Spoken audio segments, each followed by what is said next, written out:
Well, hello racers. How's it going, everyone? We're racing from Southern California this week. We are in Long Beach, at least virtually, not actually.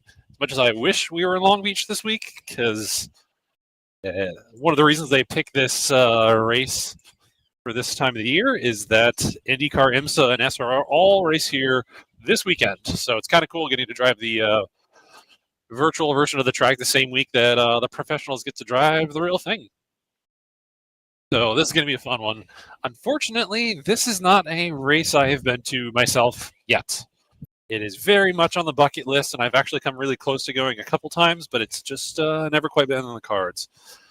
But yeah, so this one's on the streets of Long Beach, just south of LA. Well, that's actually not entirely true that I haven't been here before. I don't know if Daph's on the headset right now, but so this is actually a story tied into the simulator business here too. So back in 2018, when I was getting started with Symmetric, I think we were about to finalize our deal with CXC for the simulators. And I was out in LA where, oh boy, almost took out that prototype.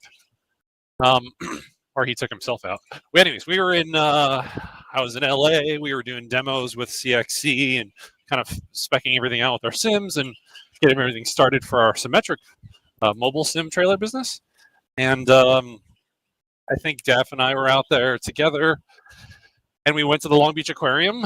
And I knew it was in Long Beach, and it did not occur to me that we were actually at the racetrack until I saw the fountain and the curbing at the fountain, and I'll point it out here in a second. I actually felt silly for not knowing that that's exactly where we were. So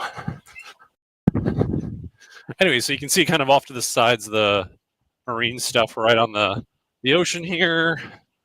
Coming across start finish. Coming down to turn one. Have to brake really early here. Keep our center line of the car off to the left of that red line. Now we're approaching the aquarium entrance. I was literally walking across the street right here in real life, and then I saw the curbing. We parked in this parking garage right there, and I finally realized, like, oh, this is the racetrack. That's where we are right now. So kind of a stupid, nerdy story, but technically I've been there, but not for the race. But we're back in the Mercedes-AMG GT3. I think this is going to be a really strong car this week. We did Garrett and I did a test race here. I'm going to chime in here. Yeah, please do. You told the story wrong. Okay. Well, it's because we saw the aquarium. I got really excited.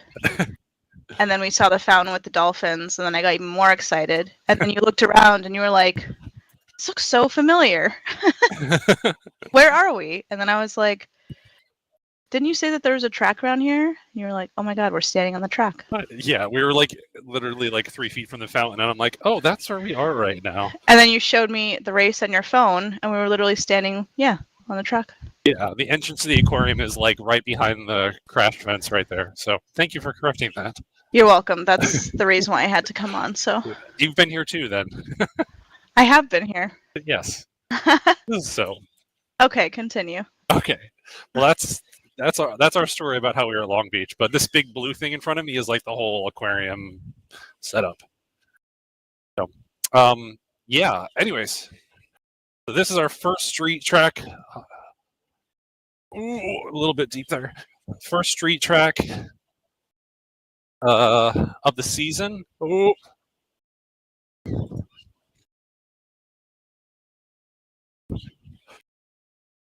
So, yeah, this is a temporary racing circuit. They only have this available for, I think, Long Beach specifically is as a racetrack for about 2 weeks. Formula Drift hosts all their big drifting events here, like the week before, or just technically last weekend. They were all there. So that's where all the rubber gets laid down in this whole back section from all the drift stuff. Which is not if that's a complaint about the real track, it's all the rubber that's usually here by race weekend is not there like it is in real life. So, and I can say that without even having been here in real life. But yeah, street track. So track limits really aren't a thing because walls are the limits to the track. There is 2 spots where track limits come into question here. The first one is here in the braking zone. We have to keep the center line of the car to the left of that red line because that is the pit out chute. And crossing over that in real life is a big no-no because it's a major safety violation for cars exiting pit lane. And then at turn 9, coming off the back straightaway, there's kind of an opportunity to go behind the curbing, and that results in an off track here. But yeah, so really bumpy, unlevel, not a permanent racing surface. Grip generally is pretty low. So we need a car that's going to be really compliant, and we got to get really comfortable getting right up all to the walls on apex almost everywhere. Like right here, we're going to really try to wrap around and commit to power inches from the wall every time. So street racing is something else. This form of, legal street racing. Yeah, right here, possibly you can go behind the curbs, but we tried it and you get off tracks and penalties and everything really quickly.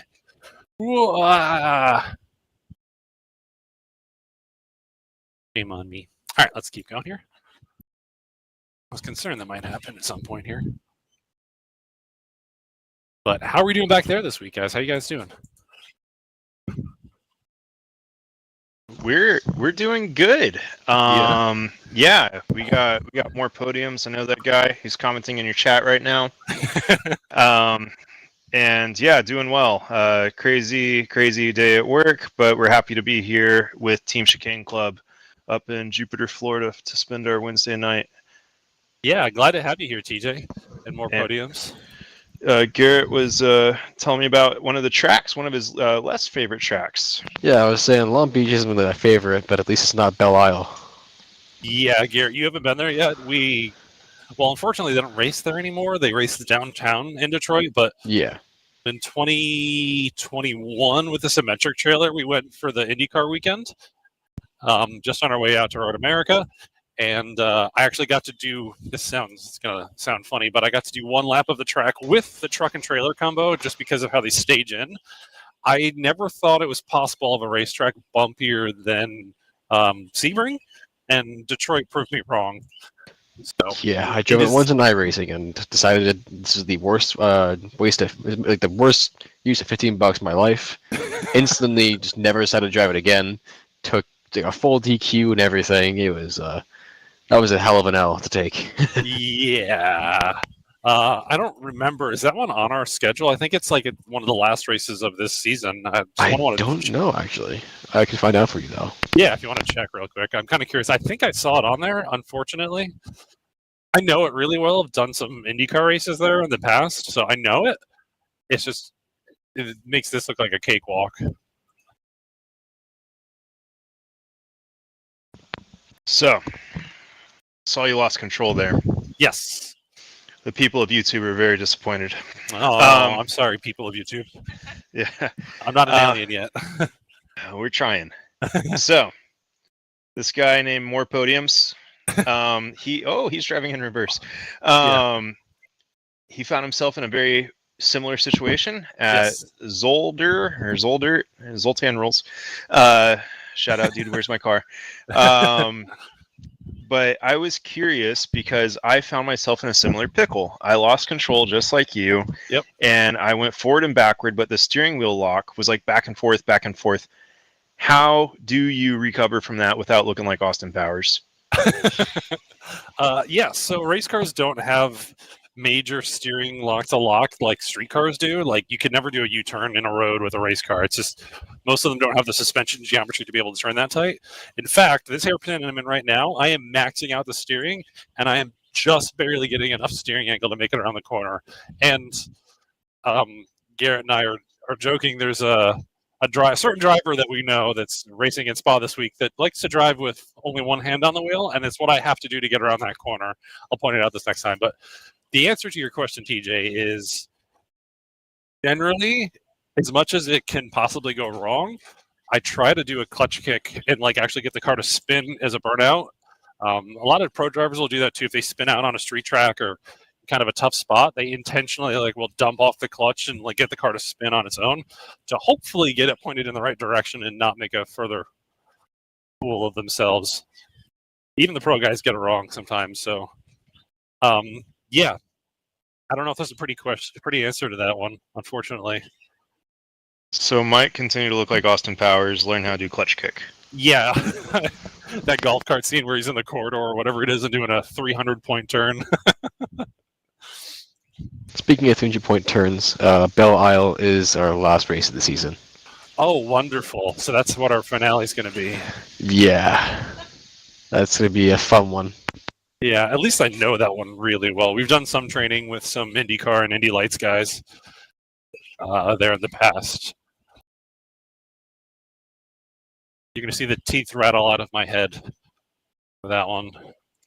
The street tracks are one of the places when I'm driving in the sim that I almost wish it wasn't a motion sim, just because like it is violent. I've got some lower back things going on with myself every once in a while, and the street races do not help them get better. I can tell you that much. It's not a comfortable ride. But all right, well that's what our finale is. That'll be. Oh, man, I wish they brought it somewhere else, but I'm sure it lines up with the Belle Isle race weekend. So, one of the other big things for this week, and we talk about it every single week, one of the big things for this race is going to be the multi-class traffic effect. Because we did a practice race earlier today that actually went pretty well, but I think it might have been a little bit of dumb luck. As a race engineer, I try not to use the word luck because it's not really a real thing. It's this imaginary, magical thing that we try to use to explain good or bad things happening. But I don't know, just the multi-class with prototypes racing around here, there's a lot of places where the track goes very wide, and then it gets very, very narrow at apex in multiple places. So there's a lot of pinch points where a prototype trying to get past a little too over eagerly can create some really nasty wrecks. So we're going to try to be really heads up tonight. I mean, it even happened last week at Road Atlanta. It was this guy's fault right here, misjudging something. So we're going to try to avoid that, but it could be a messy race for us. But yeah, if it's your first time watching, well, again, thank you for tuning in. We hope this is slightly different than the streams you normally get to see. This is definitely not your average simulator. So I'll talk about that a little bit here too, what these simulators are and how it's a little bit different from your average home sim. And if you're a returning viewer, well, thank you for watching. Again, make sure to drop a comment, ask a question, tell us what you like, tell us what you don't like.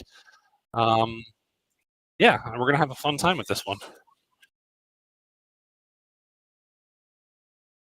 Oh, prototype's crashing behind me. I've seen 3 in a row now.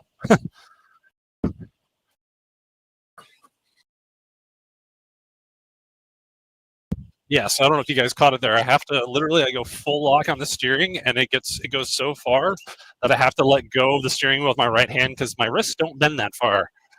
So I literally go all the way around with my left hand, and then have to modulate the steering on the way out with just one hand.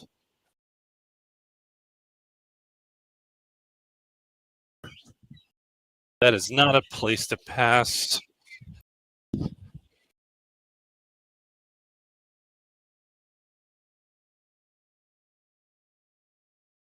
So I definitely say it every week, but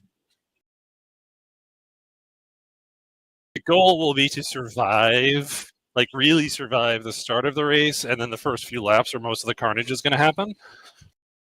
And then we'll have a couple clean laps before the prototypes catch us. And then the prototypes will start coming through, and that's where it'll really get messy the first time. And then after that, hopefully we'll be in a really good position to fight for the race. But surviving will be the most important thing at the start of this race. So. Is that why they call the TV show on Netflix Drive to Survive? Oh, you are spot on there, yeah. Surviving to drive, driving to survive. Yes. Yes. I have to give myself like little lame jokes every now and then to keep me going. Thanks for participating. Hashtag dad jokes. Got them all day.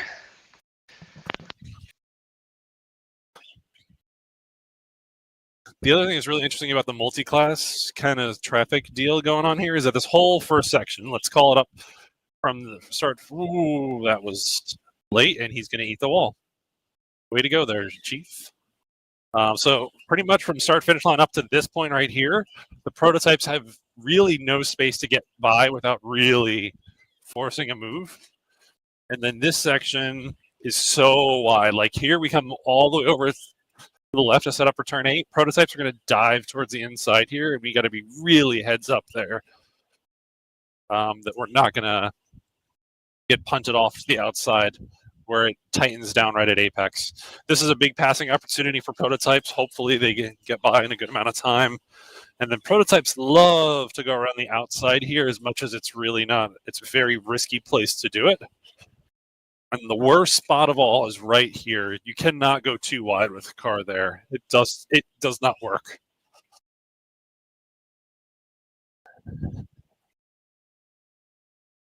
One car needs the entire width of the road to be able to make it around that hairpin. So,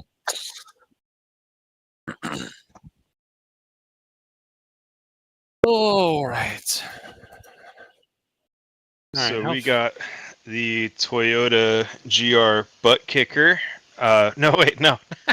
Got the real thing. I'm sorry, not the iRacing series. We got the real thing going to Sebring in 2 weeks. I believe it's 12 or 10 days away.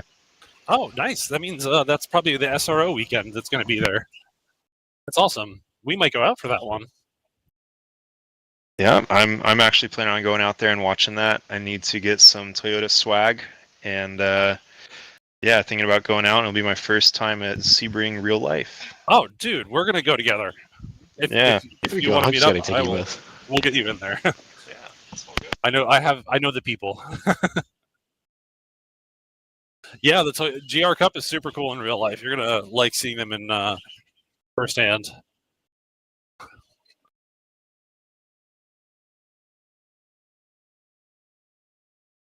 You have to go all the way over with my left hand, and then I pick up the wheel back up as I exit. And I don't, TJ, have you raced here before, Long Beach? I have, and where you said that you cannot go too wide, I believe that we went like 2 or 3 wide because I'm in the lesser licenses and the lesser strength of field. So we try to push the limits of what's acceptable racing and what's just blasphemy. Did it work? Did you survive going 2 or 3 wide? I think like once, like we got away with it because I have an issue with my sim is like my wheel lock is not I couldn't get it to go all the way. So like where you're just talking about how you have to have like one hand there and do it. Yeah, I was doing it one hand and I'm still overshooting it. Like I was still not being able to make the cut. Okay. And yeah, I think that's actually my config failure actually turned out a success with being able to go like multi-car wide around that.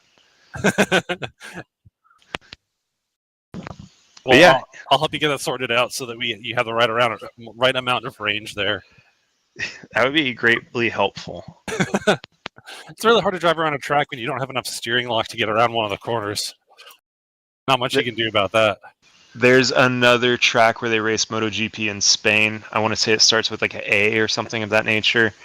And there is a hairpin at one of the final 3 or 4 turns, and MotoGP races there. And yes, I could not make it around the hairpin because I had my lock not configured correctly. I remember just like taking somebody out and just being like after race, like, I'm so sorry. I can't turn my wheel far enough. This is literally what I told him. I was like, I'm sorry, I literally cannot turn. Every so often we'll run guests here in Assetto Corsa at Monaco. People usually want to drive the Formula 1 car, to which I say that is the worst combination of cars to drive in the sim ever. If you like actually want to drive an F1 car, most cars don't have enough steering lock to get around the hairpin at Monaco, as is. So like we literally have to mod the cars to have enough steering angle to get around the hairpin because it's kind of the same level. It's the same probably radius as the hairpin is here.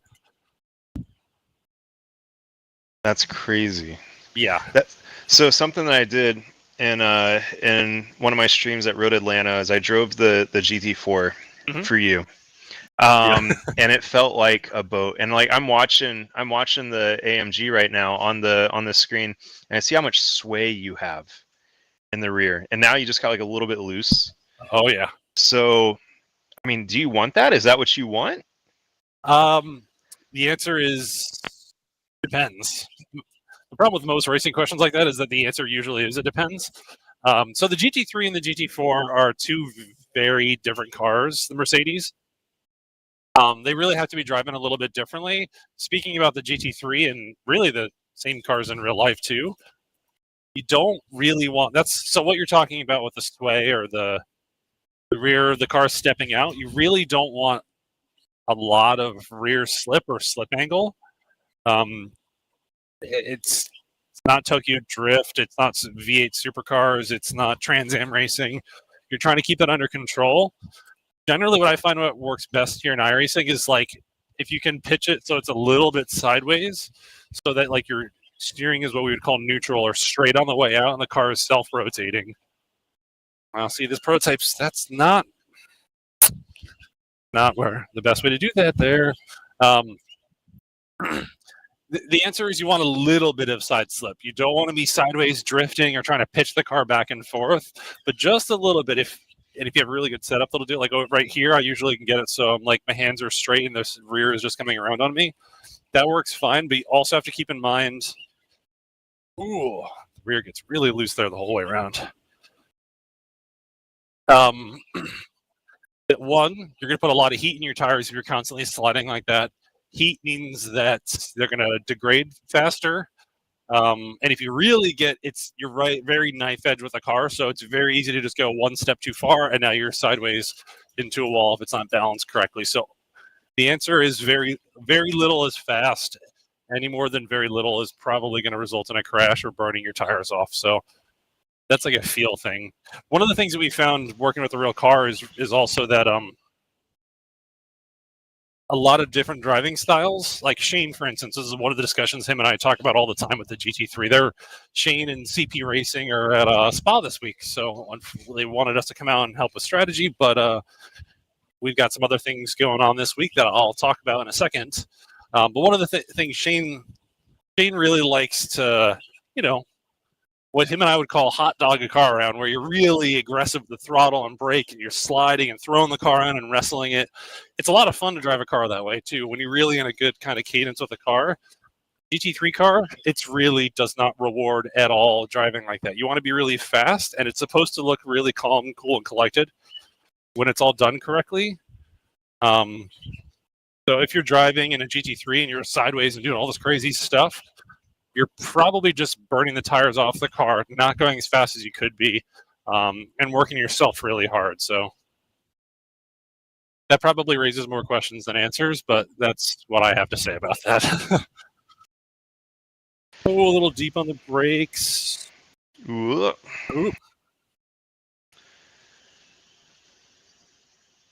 Yeah, I ultimately ended up driving the Porsche because I wanted to go from what I called a catamaran to a cigarette boat. And needless to say, the Mercedes in that use case was not the cigarette boat. I hate to say it, but I completely agree with you. I love the AMG to death. Like, I adore that car, but I hopped in the Porsche one time, and it was life-changing. Yeah, I agree. Driving the GT4 cars here on iRacing, especially in fixed setup series, the Porsche is the better car to be driving.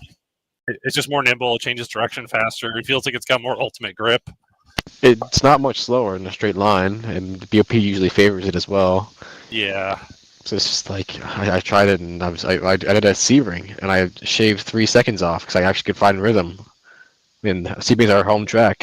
We spend so much time there, and I couldn't get a single good lap down in the AMG at all, and spent an hour with it, and just struggled, and all of a sudden, just 3 laps, and I'm already 4 seconds down.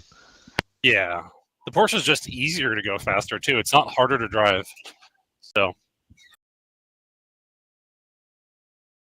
it's just scarily receptive to anything you want it to do. Steering's faster, just more nimble, better balance, lighter, more grip. Oh, and there's one parked right over there right now, too.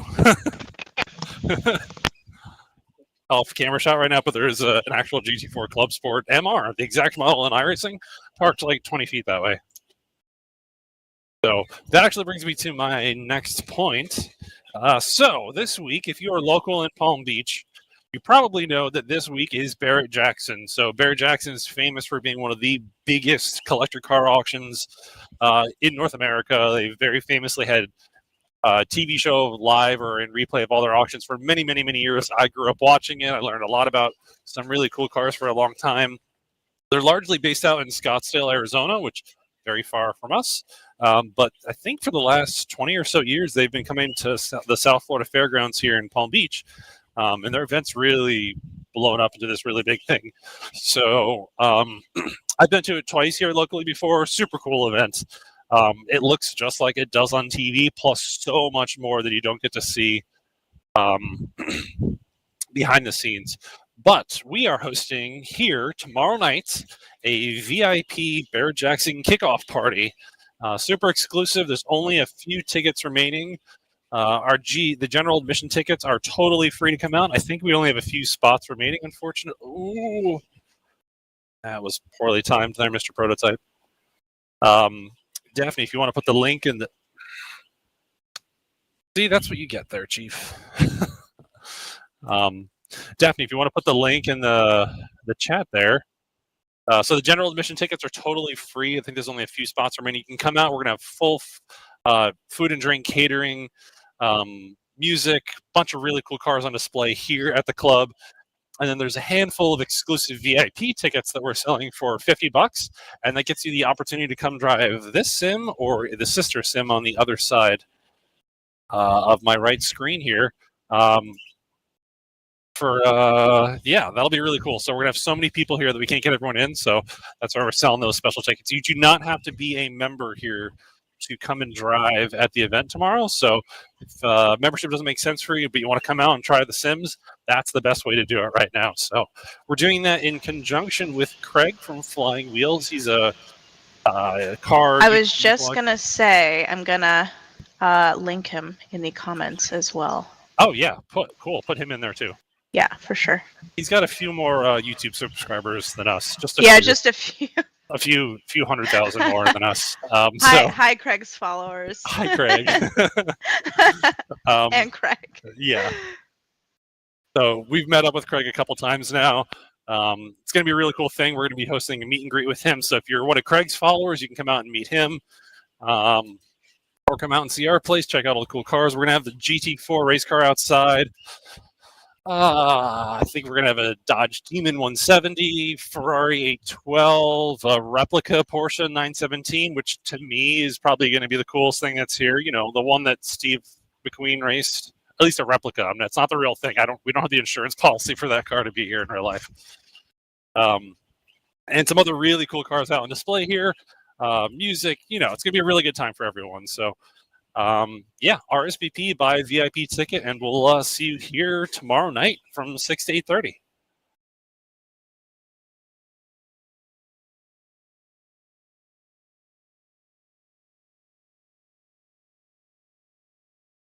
So, what time is it, Garrett? Are we inside the race lobby? We are inside the time to join in the race lobby. Everyone else seems to be leaving now. It is currently 8:31, so we can head on over whenever. Okay. I'm going to stop this lap. And then we'll move on to the lobby and we'll do some race qualifying. Or mock qualifying, rather. Not doing a perfect job with my driving right now. We're going to really have to focus. I think you guys are going to see a new all-time record for my heart rate tonight because, let me tell you, I was working my butt off earlier today in the practice race. Yeah, we didn't hit over 119, but we capped there just like last time. So I'm not sure if I'm going to put my bets on 120 or not this time. Yeah, well, that was also a really clean, easy race for us. That is true. So it could be much DJ, more now that you're here, well, let's take bets for the heart rate this time. Yeah. I'm gonna stick to my 120. I'm gonna stick to my guns here. 118. It's too calm. 118. 118. All right, you heard it, folks. All right. Okay, let's move over to the race lobby. Shout out as always to Replica Racing. I don't know if you're in the chat right now. I can't see the chat. But Josiah from Replica Racing does all of our liveries.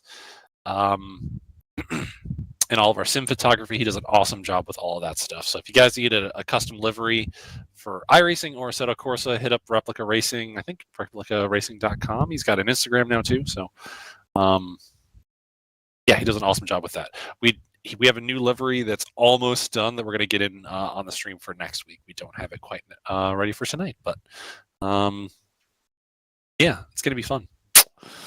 So, yeah, we were joined by, for anyone returning from last weekend, Angelo Czar from Anze Suspension. He couldn't make it out tonight, so you just stuck with us tonight, I guess. But we'll try to get back in here really soon.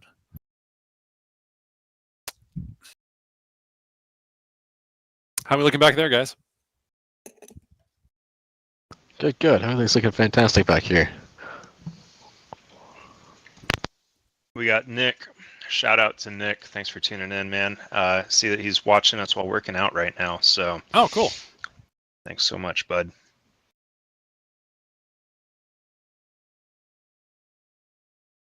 Your heart rate is probably going to be higher than mine, so.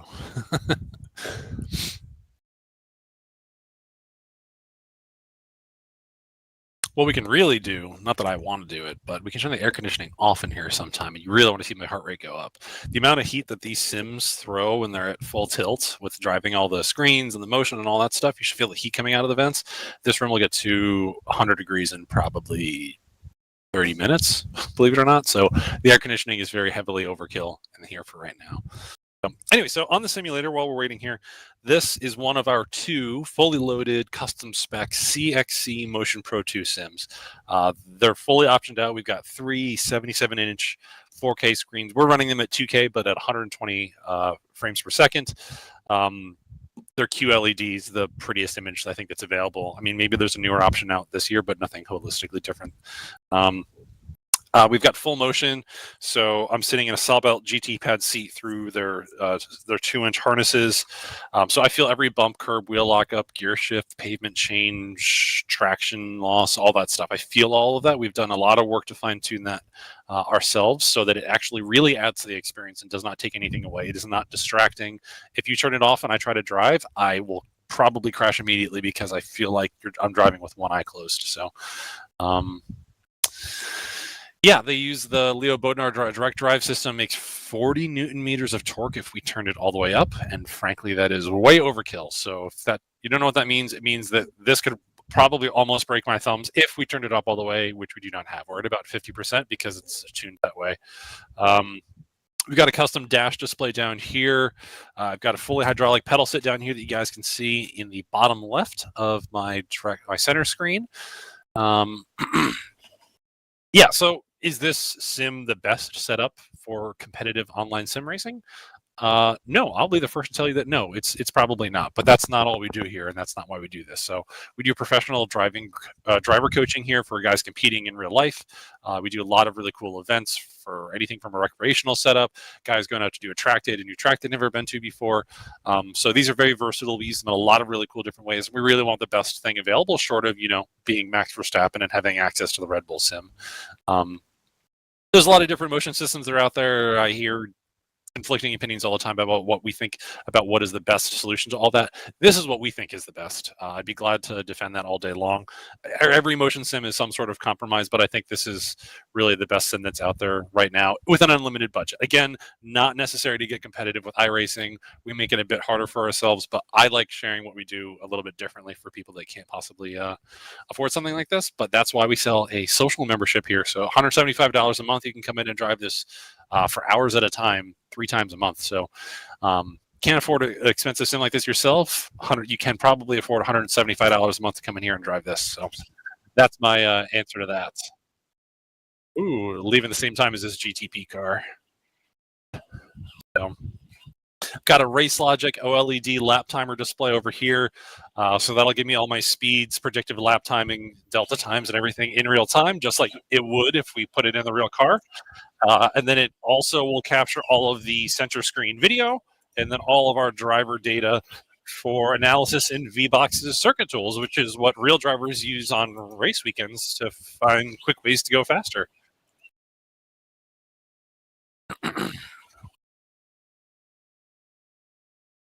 And then what you guys see on the stream below. Ooh. And then what you guys see directly below the my camera is our command center view. So that's where Garrett, TJ, and Daphne are sitting right now. So that's where Garrett is, who's our sim operator on outside of doing these streams. That's where he kind of runs the show. We can control everything that's going on throughout the shop. So we can take any display and put it on any one of our screens. Kind of run the show so that anyone who ever comes in here never has to touch a mouse or keyboard as a customer, unless you're logging into your iRacing account, in which case we'll give you the keyboard to type in your password.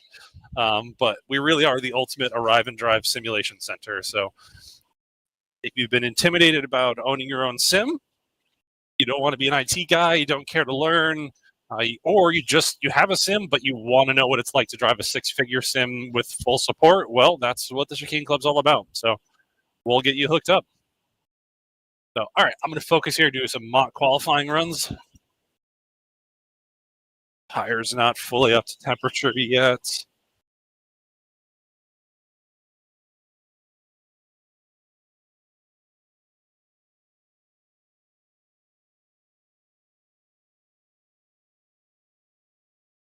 I'm hoping in qualifying we can crack into the 119s, if not the very low 120s.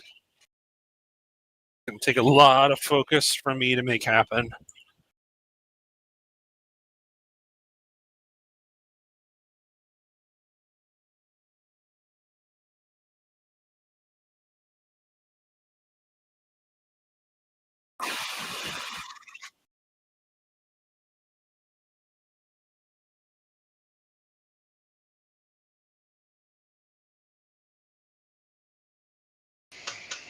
So, Talk to me. while you're putting down, talk to me, Goose. Team Chicane Club iRacing. Yes. Thoughts, comments, questions, concerns? Are you asking me? Yep. Yeah, I mean, this is just the beginning of what we're going to be doing in terms of competitive online sim racing stuff. We've got some pretty cool ideas that we've been kicking around for a while in terms of really upping the ante and competitive sim racing space. Nothing I want to really share publicly right now, but we've got some cool things in the works. Maybe a pro esports team, maybe a customer sim racing team. Kind of a lot of things, but we've been talking about some of the longer form endurance races here on iRacing. This prototype's going to ruin my fast lap. Oh, not quite. Oh, now he is. You jinxed that. He deserved that. Am I allowed to say that? That was my fast lap, dude. All right, that would have been probably a high 119, which I'm pretty happy with. How much time do we have? A couple minutes. I'll try to do one more. Yeah, I mean, iRacing, as everyone knows. So this is iRacing, the sim platform we're on right now, which is really good to me, it's the best online competitive sim racing platform, hands down, no questions. They do a lot of endurance races, so much longer than this 45-minute race we're doing tonight.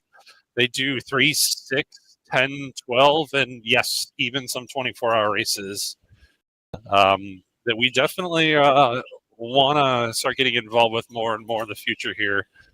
The beauty with this place, specifically with where we are, is we've got 2 of these sims, so we can do the entire 24-hour, any of these endurance races entirely in this building off of these 2 sims here. It's going back and forth, so we don't have to have drivers all around the world. We can have our whole strategy set up back there where you guys are sitting right now. Yeah, I think that's going to be a really fun project. Nothing concrete yet, but it is in the works, and it is going to be shared live here on this channel when it does happen. But you guys will know about it. All right, that's what we want to hear. Yeah, and everyone back there right now is going to be involved with it, whether you like it or not. Don't hate me, guys. You got smiles all around, trust me, even though it's radio silence. I'll buy dinner. How about that? You know You the got way me to now. get me. Yeah. I'll make pancakes at 4 o'clock in the morning for everyone. How about that?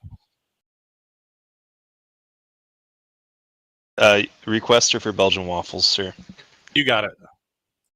Shane is the in-house waffle expert, so he's the one we're gonna have to ask for that. Yeah, I was about to say, probably need to go for Shane. Get him to get his whole setup in here again. Yeah, I want him in the race too. I mean, we missed the 24-hour Daytona. That was in January. I know there's a Le Mans 24. I think that's coming up. I believe there's 6 hours of Watkins Glen. I would love to do that one. That one would be really cool. And 6 hours isn't that long, so it's not like we're gonna be not asleep for 24 hours. So, that's reasonable. It's definitely doable. You can pull it off. I've done cult strategy for 6-hour races, and when you've done 10, 12s, and 24s, a 6 is like a breeze. Like we're just getting started here. It's not that bad. So.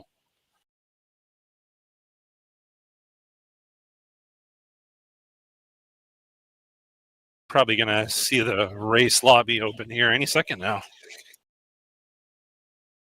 Yep, in about 1 minute or so. So you got half time for one more lap. Cool. I think, Garrett, we concluded earlier today that we're going to need to take 28 liters of fuel at our pit stop. Yep, 28 liters. That'll work just fine. Cool. It's a little bit conservative, but rather play it safe than sorry. Yeah. Running out of fuel in our last few laps at Long Beach, especially if we're making it 2 or last few laps competitively, that would be would not be a fun way to end the race. Yeah. I'm getting that penalty for cutting into the pit lane. This is something Garrett and I discovered earlier today. You don't get off tracks here. You get like literal time penalties if you cross the lines here, which is kind of annoying. We haven't seen it in the race yet, but it has happened in practice. So how do you serve it? How are you serving that? You just lifting off the throttle in some areas? Or are you doing it methodically? Or are you pulling in more podiums where you're going to mess up on an apex and it'll just kind of sort itself out? Usually honestly, if I'm being totally honest, the first you have 30 seconds to serve it, I think. The first 15 or 20 seconds, I just kind of drive, and probably half of it will click off in that period.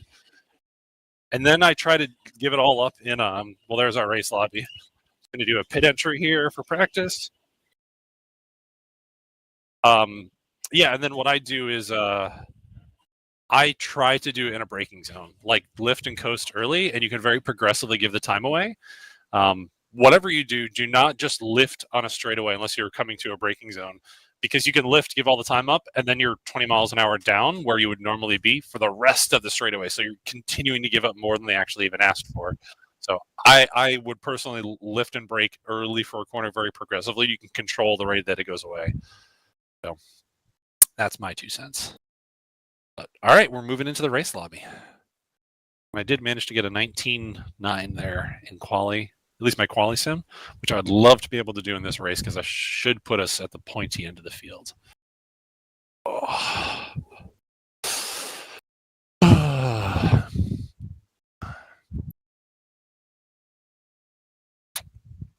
Street races I've been to before. I think so. We've been to the St. Petersburg Grand Prix 5 times now. Bunch of times. I mean, it's on the west coast of Florida, so it's close for us. That's a really fun one to go to. Obviously, I've never driven it. I've done the track walk a couple times, so that's cool to go see. I've been to Detroit Belle Isle once. I've been to any other street races.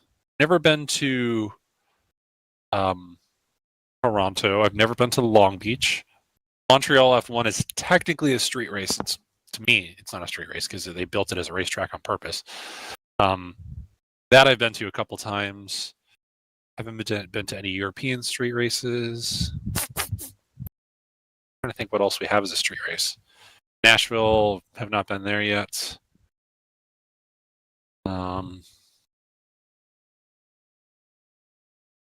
Yeah, but from just being at St. Pete, the energy of a street race is so cool. Oh, I've been to Baltimore. I went to Baltimore, I think the first year that they started it. They had to add the chicane on the front straightaway. But street races are so cool because it's in a place where you're not used to seeing race cars. You're used to seeing like normal traffic. So to see race cars at 175 miles an hour is really kind of neat. So we're halfway around the bend here, it looks like, for our pit stop. So back out. But yeah, street races are super cool. They're obviously in sort of like expo centers and whatnot, so that it's really convenient for people to get in and around. It's cool that they're not in the middle of absolutely nowhere, too, like most racetracks are. Like usually in like a city downtown area, so you're a really big metro area. The coolest thing, like that you get to experience the entire time, is the sound. Like if there's buildings nearby, like here in Long Beach, you go under, I think, the entrance to the expo center or whatever it is there. The sound coming from the race cars off of the buildings is just like so cool. And then if you go back in any other time in the year to where the racetrack is, you get to see all the curbs and the rubber, and you get to drive and experience it yourself. So that part to me is really cool. That's what I really love street tracks. I think that was actually the first time I met you, TJ, was at St. Pete, right? That's Indeed. that was where unfortunately you got a taste of sim racing, and went down this black hole of doing what you do now with us. Yeah, fast forward 3 years later, and now here we are. Yeah, here we are. So, all right, so we're gonna get started with qualifying here. They don't like it when you do a burnout, so I'm gonna take it nice and easy. One of the things I've been trying here a lot lately has been loading up the brakes on the gas so that we can heat up the brakes early. And I believe iRacing has a temperature model that actually will allow the brake heat to soak into the tires. So by heating our brakes early in this lap, as much as we're able to, we can actually help heat up the tires a little bit faster. I'm not 100% sure it works yet, but I've been trying it lately, and has not led me wrong yet.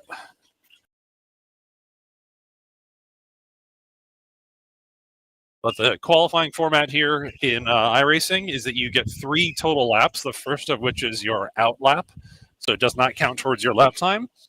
And then you have 2 fast laps after that. The problem is that the out lap is usually not long enough for you to get enough heat into your tires to have maximum grip, and you're still having to drive a car with cold tires that don't have as much grip as they would normally otherwise have. So you have to do your fastest lap in qualifying on cold tires that don't have peak grip. So kind of the nature of the beast. So, all right, let's set this up. I did my best to get some heat in there. All right, we're going to take a nice wide approach, nice and slow here into the final corner. We go a bit past apex, and then I bank it around, and we get a really good exit, and here we go. I'm going to focus forward here, guys. Try to get a really good first lap in here. And then if this first one's clean, we'll go for it a little bit harder on the second one.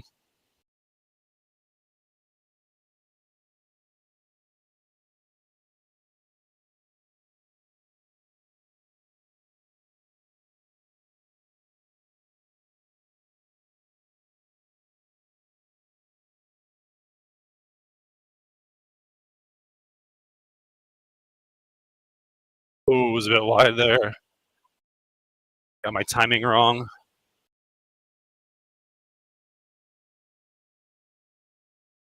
A little conservative, but we're going to just bank this one.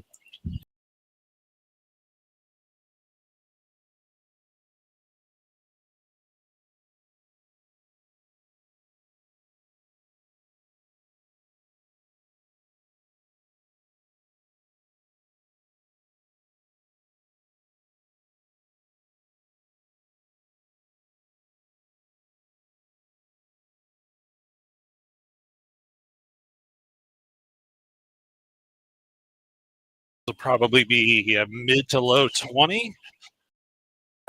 That one was clean, so we're going to push a bit harder on this next one.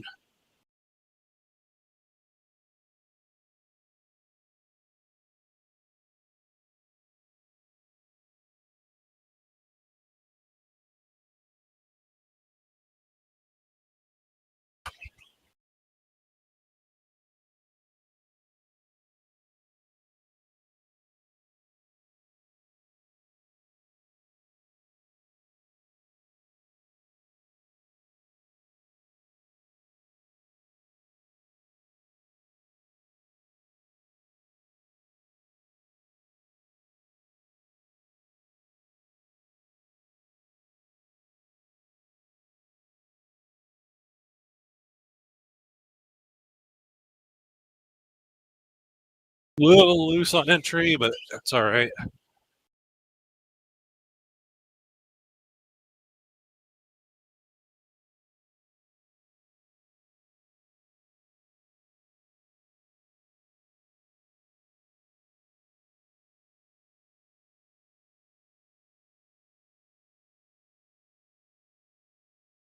Gave up a little bit of time there, but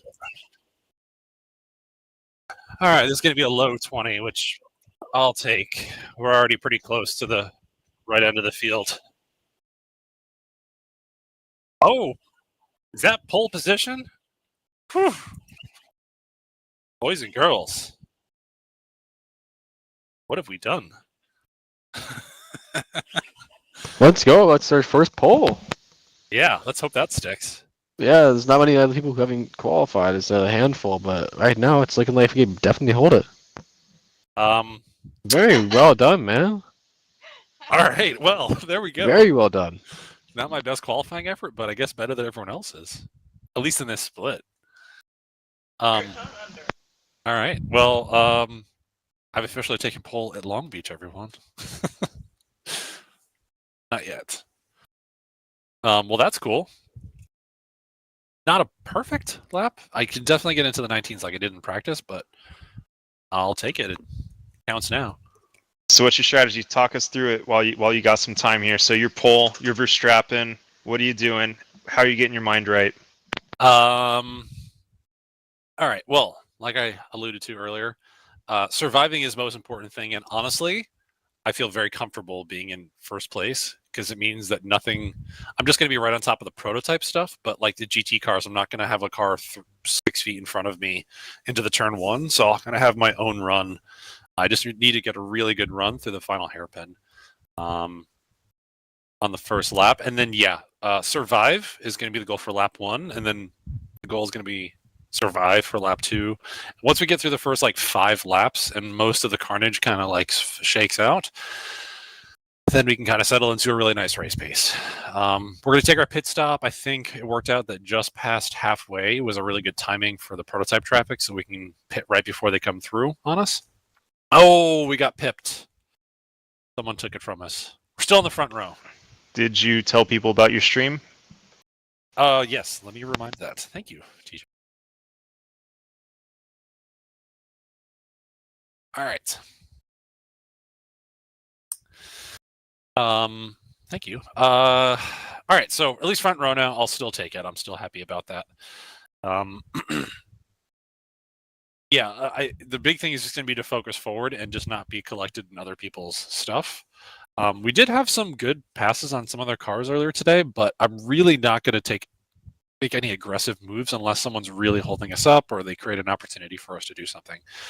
It's really hard to pass here. You have to really do it into turn 1 or into turn 9 on the back straightaway. And hopefully the person that you're passing plays nice and it kind of all works out. We're not going to force any moves because it's very likely that it's not going to go well. So we're just going to manage our own pace here. But we're going to take 28 liters of fuel, Garrett, and then left side tires only. You got it. Oh, I need to switch over to my race setup, which tonight is the same as my qualifying setup, except for the fuel load. Got to get Angela back in here and build a really cool setup that's really going to kick butt, but I'm pretty happy with what we have right now. So.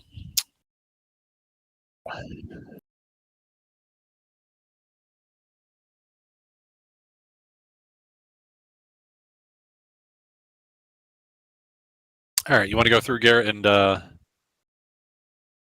set our fuel and tires? Please. Working on it now.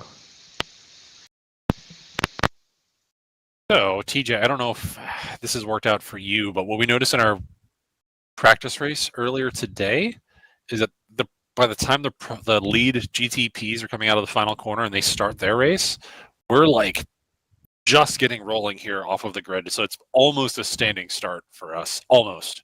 We'll probably be just getting moving when our race starts.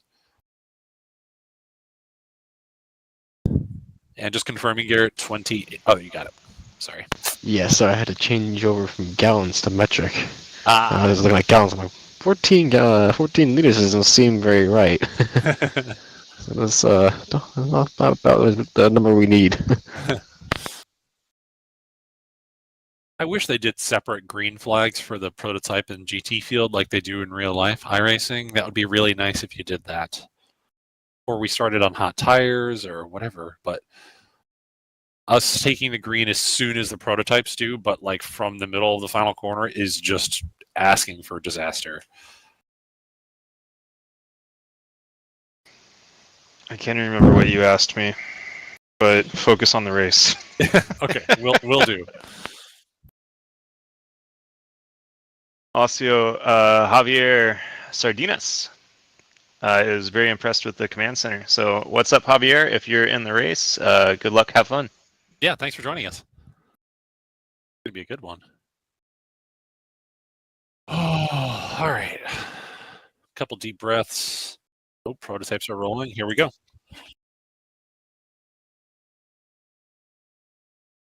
Oh, yeah.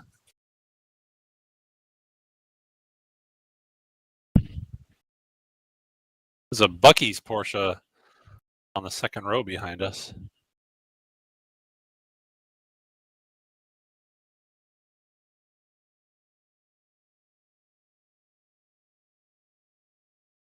We're about to go green.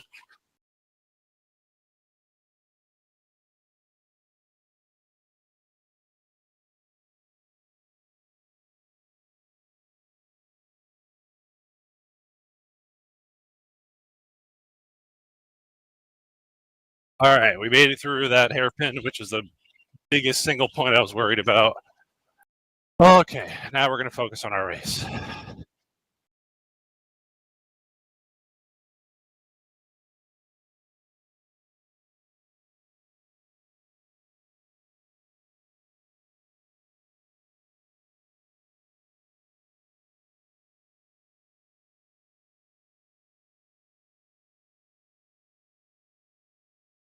You guys just keep an eye on traffic ahead if there's an accident.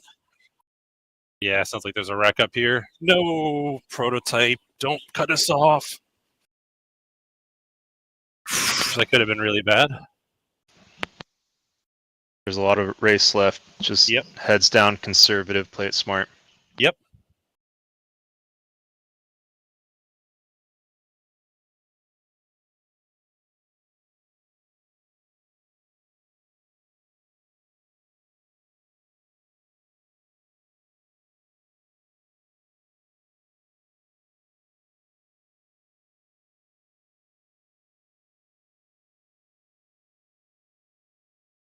He did that to himself. That was not me. I was pinned against the wall. I'm not sure what he wanted me to do. You guys check the replay, you tell me, but I had nowhere to go.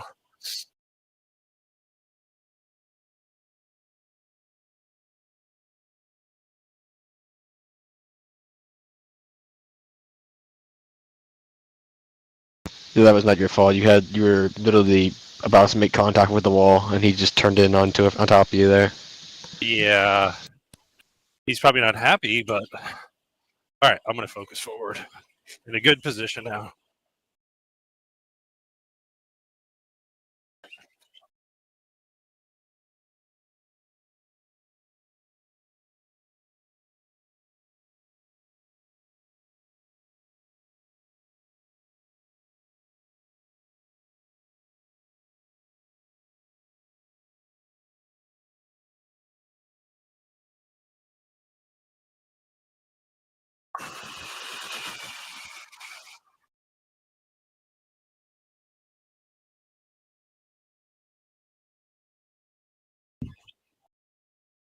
Yeah, that was unfortunate. It looked like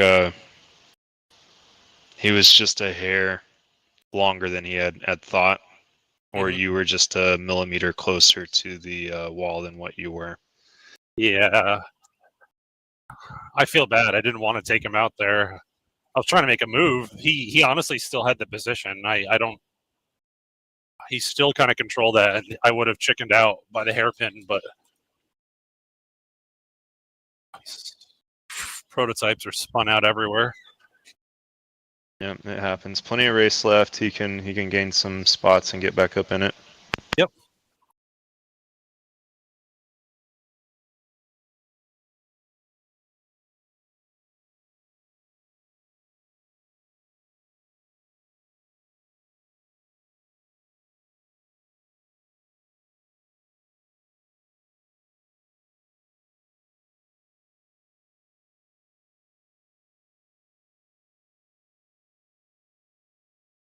Did we choose burritos and chips tonight on purpose, or was that just a California coincidence? I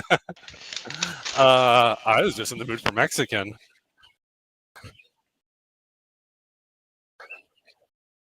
The surf taco here in town closed down. They were really good. It's such a shame. Yeah.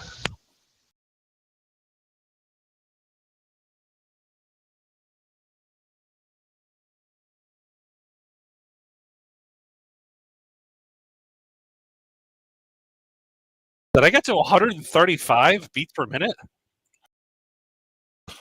Well, to be fair, I won, I guess. Yeah. Let's go. I mean, it's possible that start of that race was pretty. That's probably right when that contact was.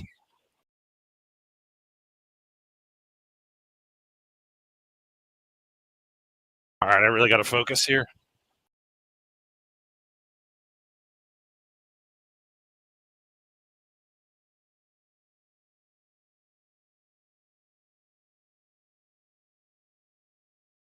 I'm not impressed unless you get past 141. That's my record so far.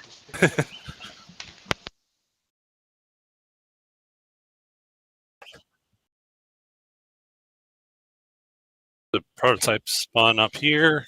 Heads up, you do have LMP2s approaching. Okay.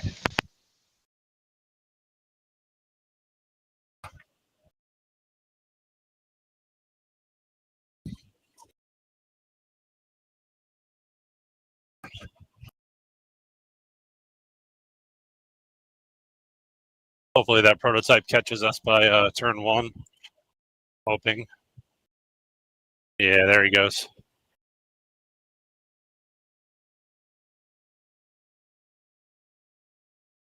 Not quite.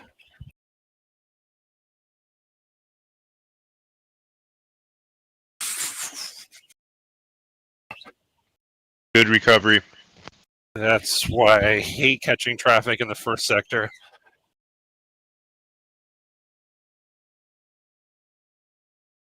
Who was that professional last year that went straight into the barriers right there, carrying too much speed, trying to get first? Say that again? Last year, Long Beach race. Prototype was trying to go first, I think, for the championship points and went straight into the barriers right there. Yeah, I remember something like that happening there. There's always nasty wrecks, even in the IMSA race and IndyCar. Cars end up in the fountain almost once a year.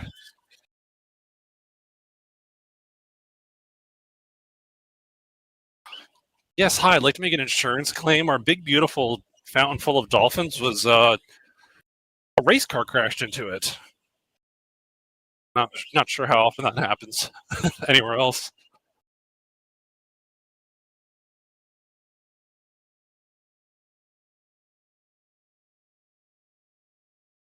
All right, we're doing good right now. Well, ooh, a little deep on one.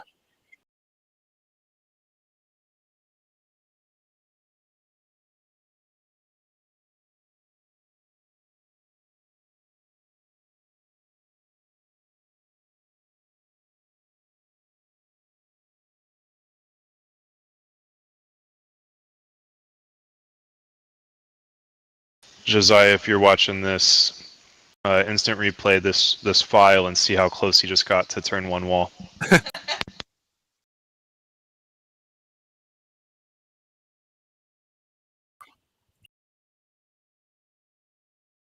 Yeah, I notice a handful of times I get 0x's on my way around the track, and I'm like, okay, that's getting pretty close.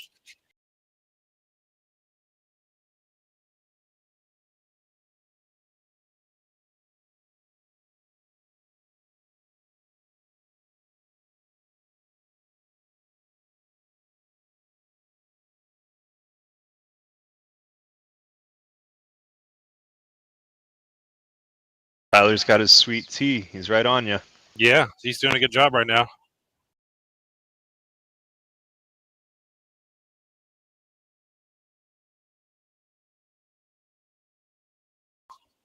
Looks like a GTP rejoining behind us. It is a LMP2. He's the left car. And there's a GTP behind him, the class leader. Copy.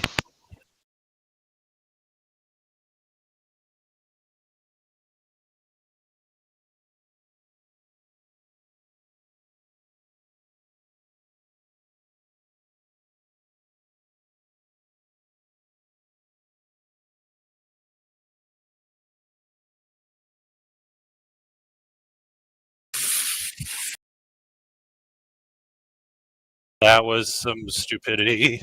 I was about to say, he's getting a bit aggressive there. Man, this is kind of silly. And okay. Heads up, you have the second place GTP car approaching. He's Copy. currently behind the Bucky's Porsche, about 2 seconds back. Copy.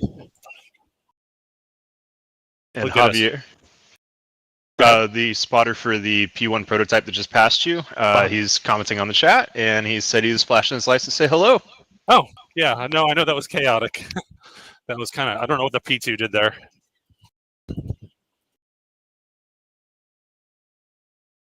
But the GTP was not the problem in that situation. You guys did a nice job getting by us.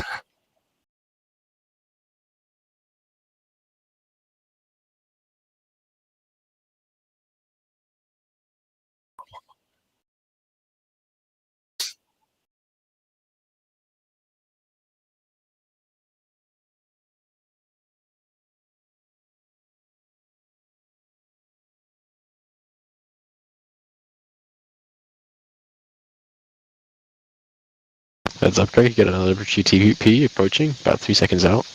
Okay.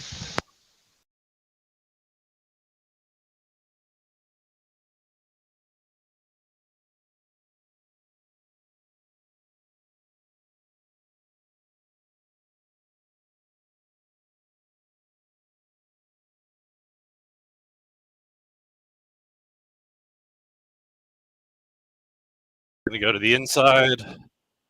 Looks like 2 prototypes. They should both get us here.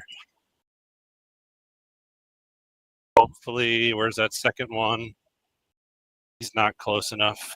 He's right behind you now. Probably gonna try to make a move. Not close enough, sorry, bud.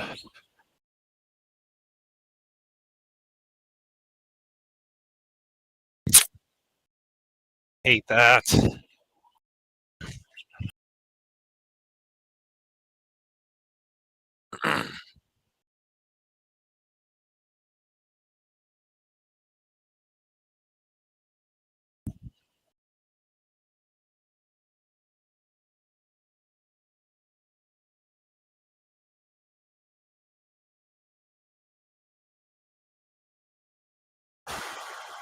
Still probably 3 or so laps at minimum out from a pit stop. But we're probably going to run longer than that anyway.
We beat the Porsche behind us on that exit there every single time, and that's the most important single thing we can do because it prevents him from ever having a shot at us in a turn one.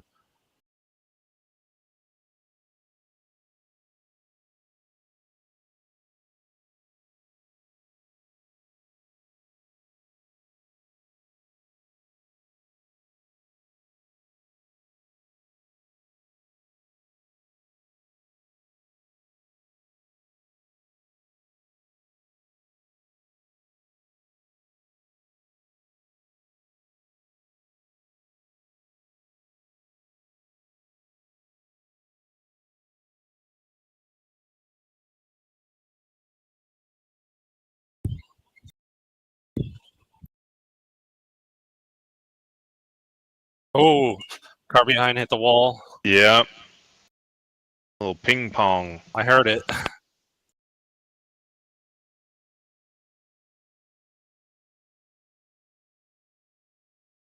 He's probably feeling the heat as much as I am right now. Heads up, we have the class leader for LMP2 approaching. About Copy. 4 seconds gap. Got it.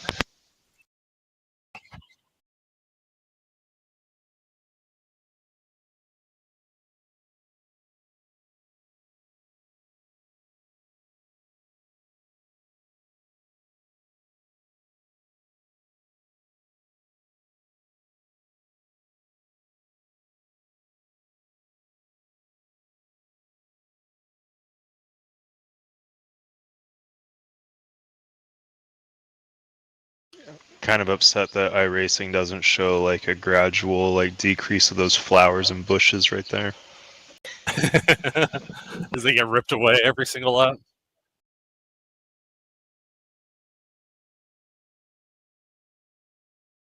So, I'll talk in a second.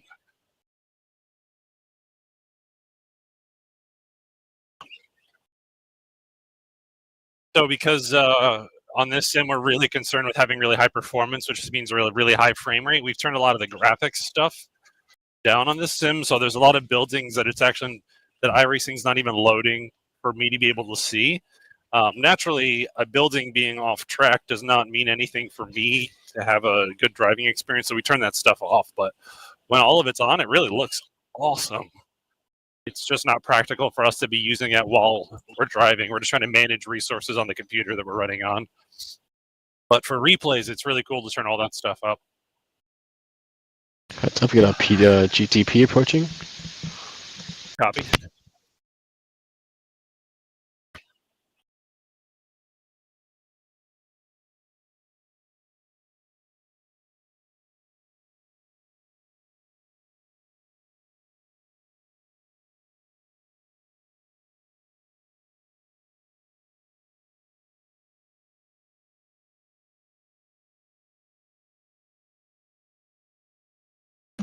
Tip of the hat to the prototype driver. Yeah, that was very polite. Thank you.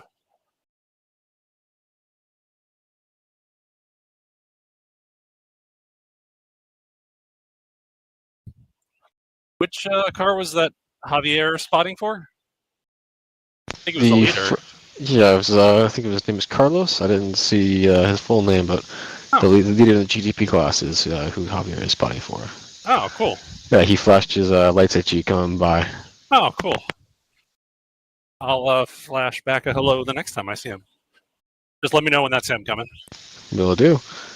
Heads up, you do have 2 lapped GTP cars behind this GT3 car behind you, so keep an eye out for them. Historically, the lapped cars seem to be a bit more aggressive than they need to be.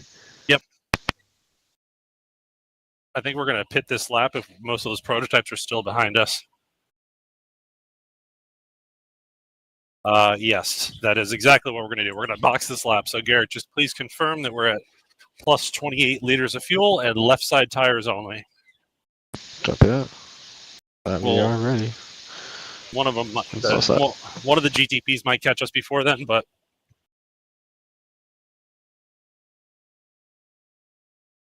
that way we can avoid the time penalty of them driving by us and possibly screwing up our race.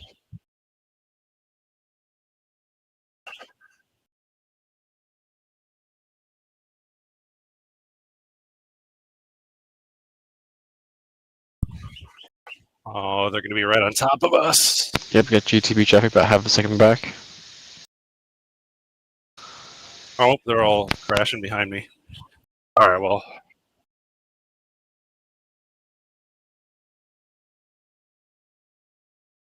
We were Okay. close in that entry there. Oh my gosh. Whew. Felt like an Yeah, mini heart autocross. attack there. My heart rate probably went over 140. Yeah.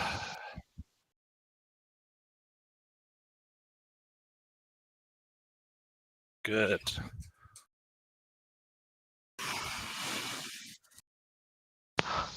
Our spotter friend's car just went by. He's still in first place. He's wanted a good race. Cool. Good for them.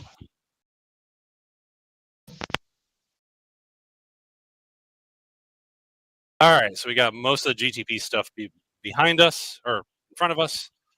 So we avoided that whole round of traffic, but they're probably going to catch us shortly here anyway. So, cool. Looks like a clear track I'm rejoining.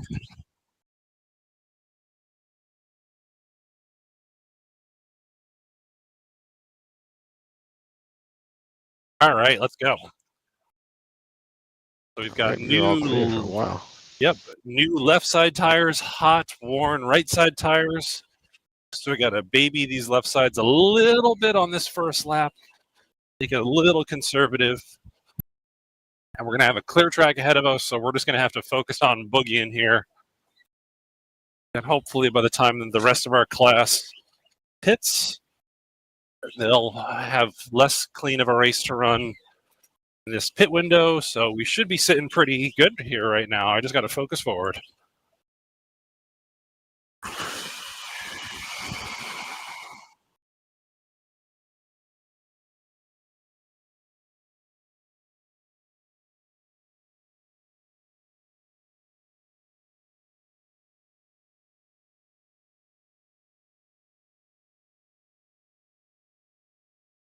Since you're on and straight, how do you prevent your butt kickers from rattling everything?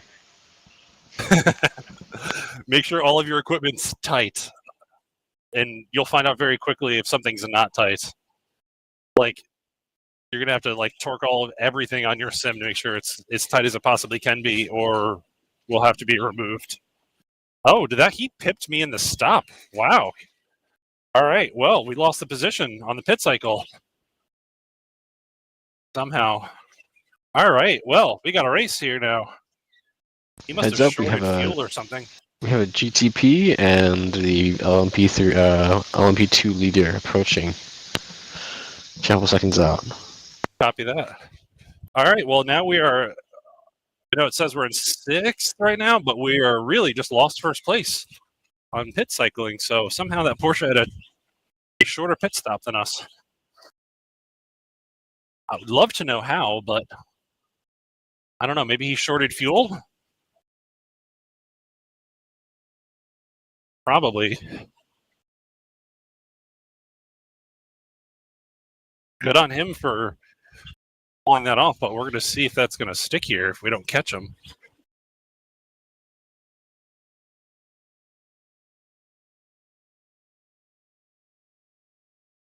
Halfway through the race.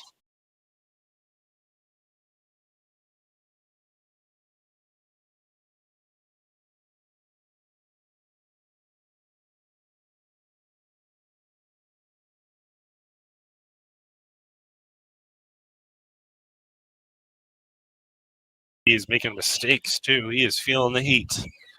So I'm just going to keep doing what I'm doing here because I bet we can force a mistake.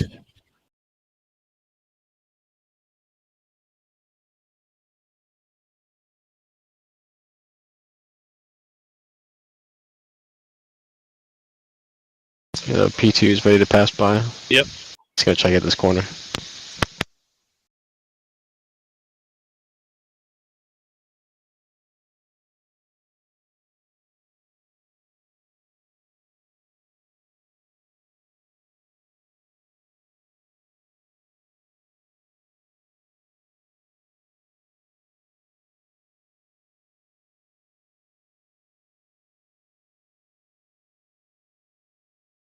Almost touched the wall there.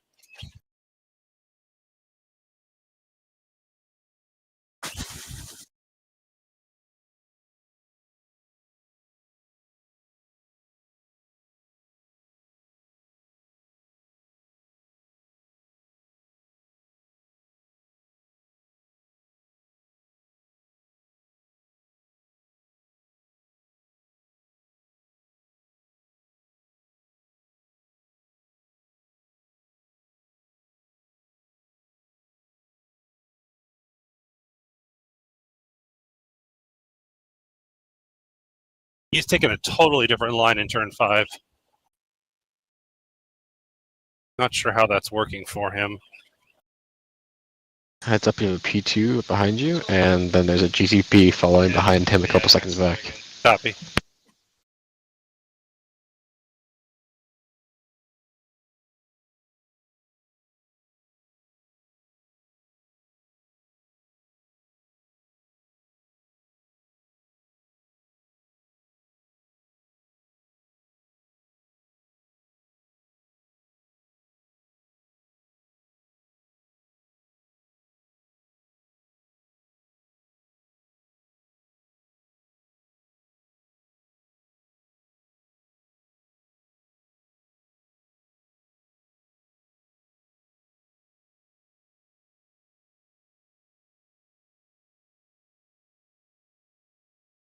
Heads up, you get the GTP pushing right now. Copy.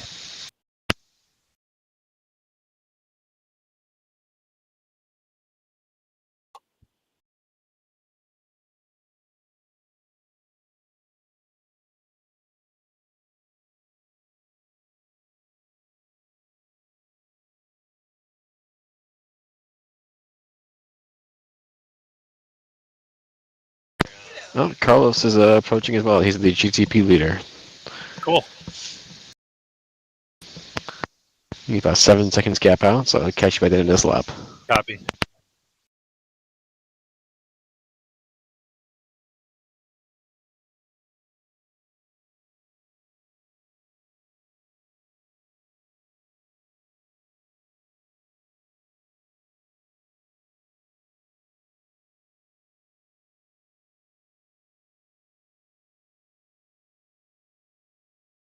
That's first place. All right. That's awesome.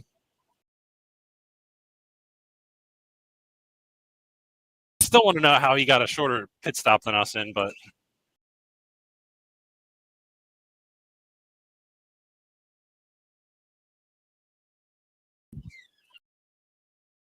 Our GTP class leader friend is right on top of us. I'll pause here.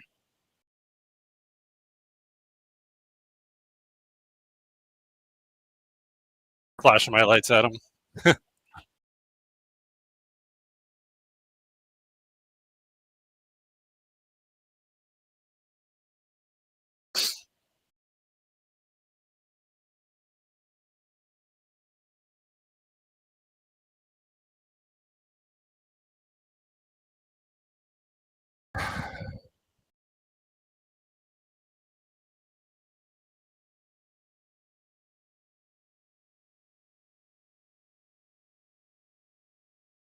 I know it shows we're still in 4th place here, but the other guys have not stopped yet. There's no possible way they have not stopped. Or there's no possible way they've stopped and are still in front of me. We had like a 10-second lead over 3rd place when we stopped, so got to keep doing what we're doing.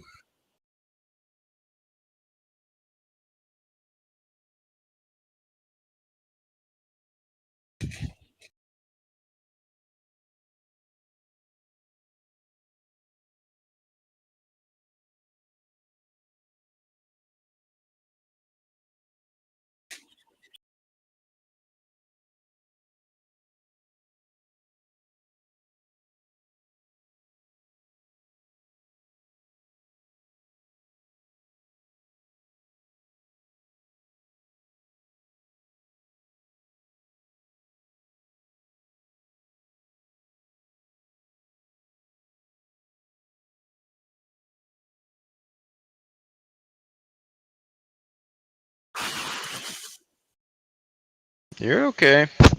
No, I've taught myself to take breaths whenever I get big breaths whenever I get a chance.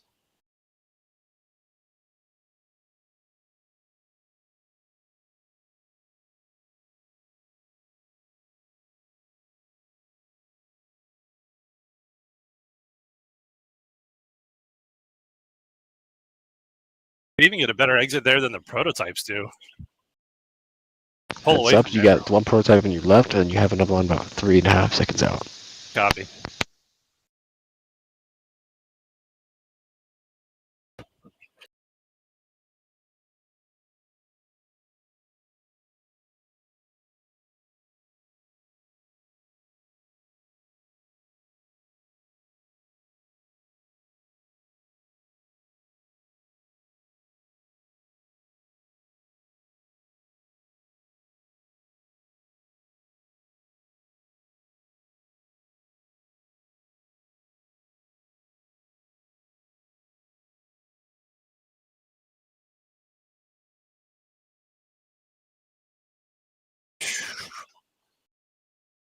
Prototype hit the inside wall.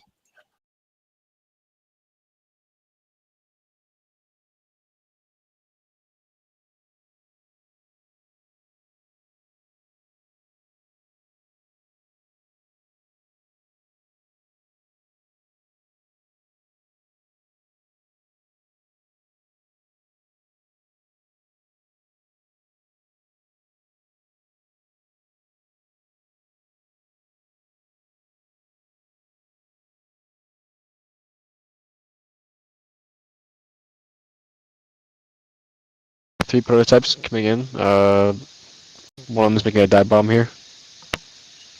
See that? Yep.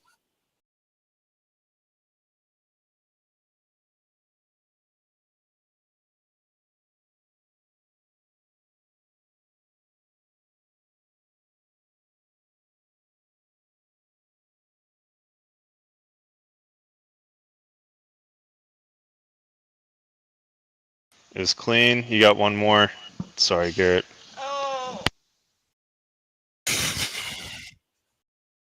Force on my hand. I can feel you guys all groaning in the background there. I'm somehow only at 84. I'm gonna do a spotter overlay for our heart rates back here. Yeah, that would be cool too.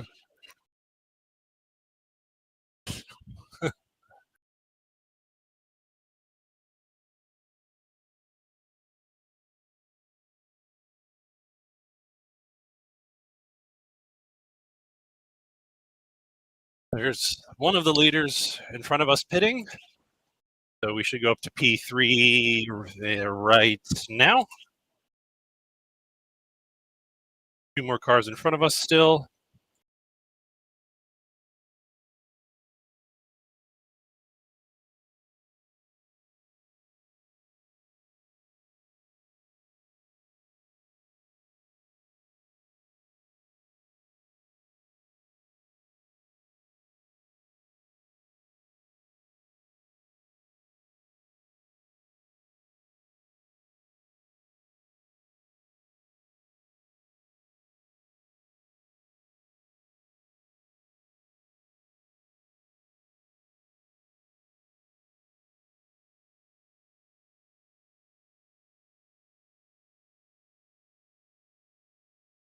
Yeah, first and second just pit. So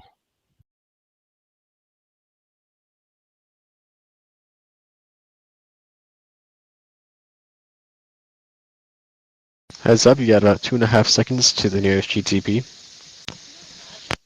got it.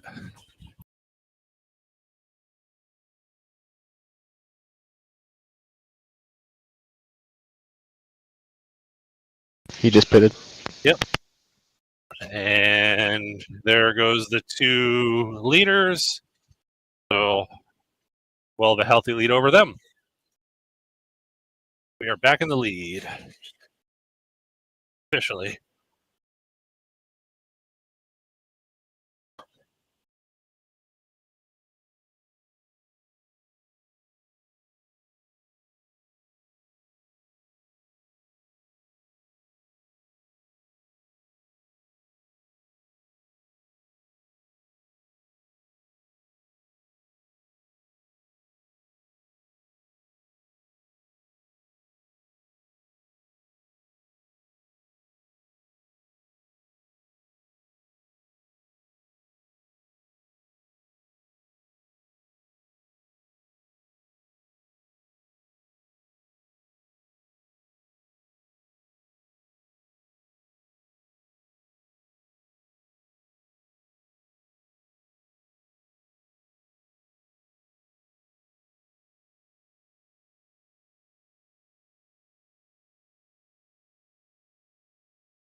Heads up, 10 minutes left in your race. Copy. If you don't mind, just keep information to a minimum is what I need to know. Copy that. Keep doing what you're doing, Garrett, but gotta do my best to focus here.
Thank you, Arthur. Appreciate that.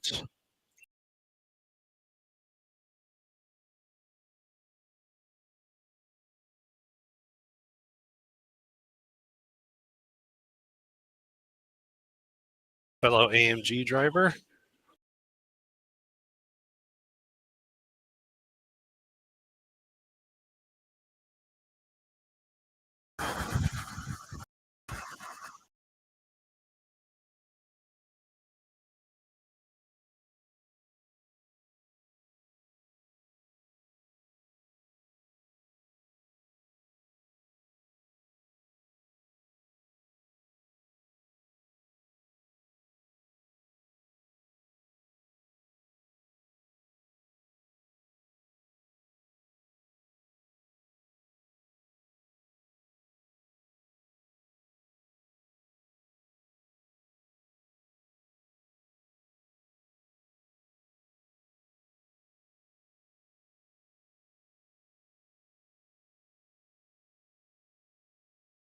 Heads up, you have a prototype approaching. 2.5 seconds gap. Copy.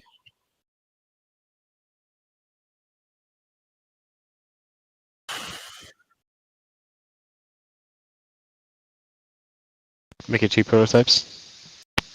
Are they in class? Yes, they are same class.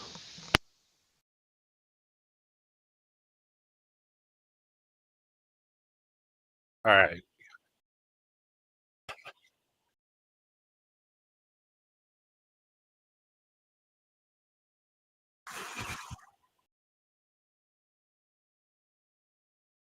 All right.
Heads up, you have a GTP 2.5 seconds out.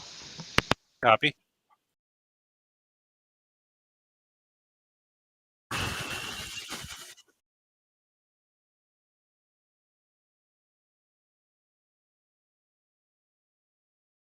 Got a healthy lead over second place, 4 seconds right now.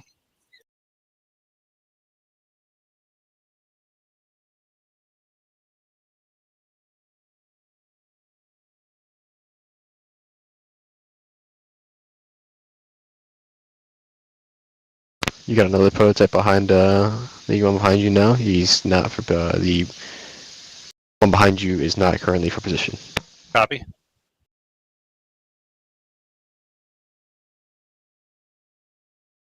These guys aren't racing each other?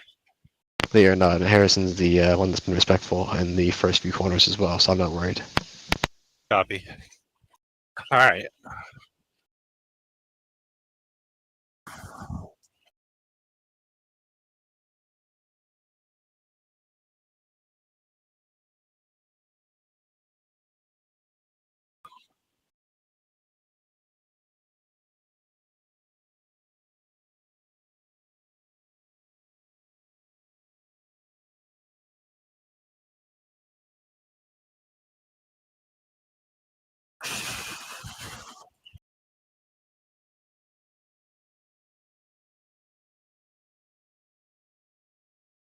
Would you mind turning the AC down in here, Garrett, please? If it's not already. Can do. You have 2 prototypes behind LMP2s, 6.5 seconds back. Both for position. Copy.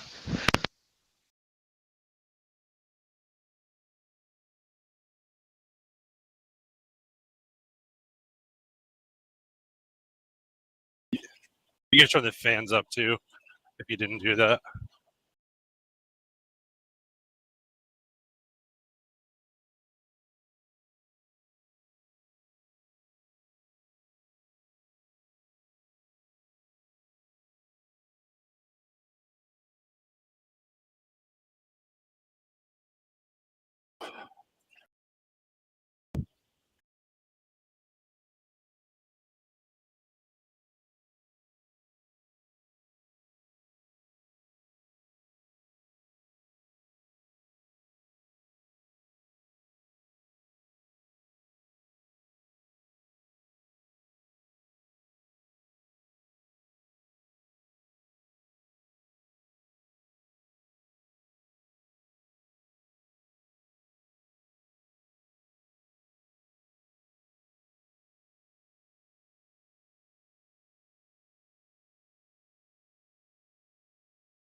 Same car did that at the same spot to me as last time. That green car.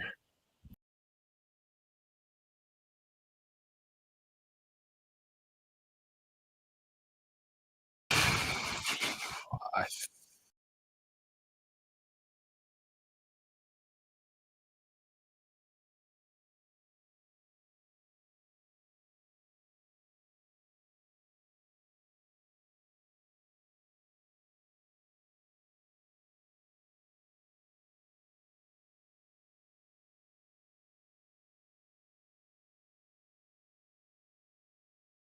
All right, we should be coming to the white flag next time by. So 2 to go.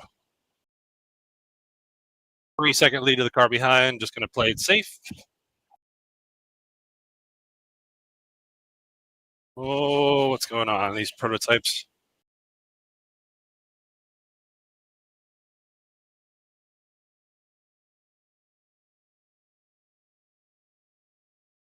Oh my God, really?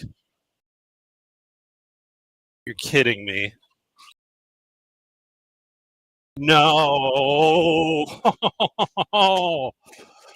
That is hilarious luck. Tyler just got a lucky break. What if I don't take the black flag? I think you can go multiple laps, All right, or well, at least 2 laps. I say we just try to do 2 laps and try to get it out of the way, and if we can manage our last lap here, because the P2s and GTP should be in the last lap. yeah, If anything, it's worse just send it. Right, honestly, I'm just gonna go for it. I can yeah, drive this. send it. If we make this win, then that's just huge.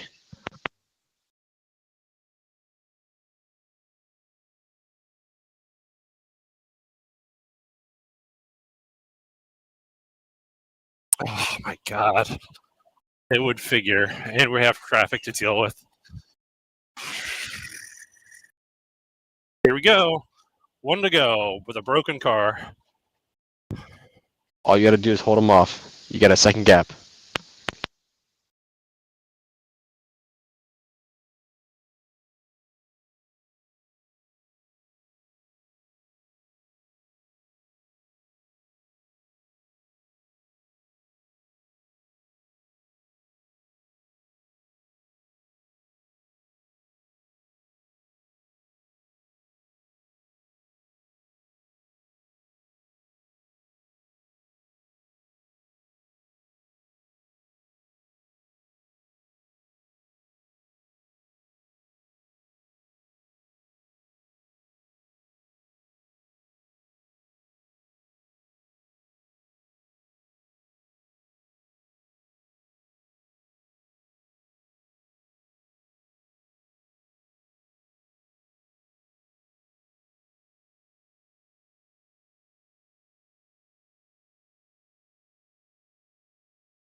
All right, boys and girls.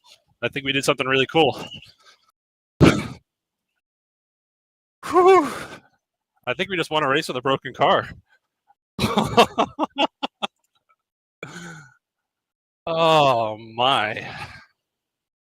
Let's did it. Let's go. We Let's did it. go. Oh my god. Let's go. Oh right, my well, god. New record for heart rate. 142. That's what I'm talking about. Now you're up into the big leagues. Greg, it's too much stress. You can't do that to us, man. I don't know what my choices were there. I really didn't think I had room to go around behind the P2, so I'm like, I'm just gonna push him out of the way right now. Whew, well, we just won a race with a broken car. Dramatic last lap or 2 to go. Don't forget to advertise your win there so others get to see it. Yeah, wow, that was something else. All right, well, one, thank you all of you guys. That was a ride. I'm sorry for no, really.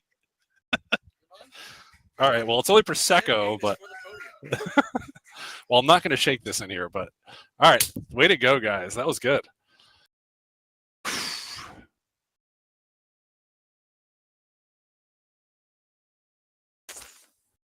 So that's what that feels like. All right, well,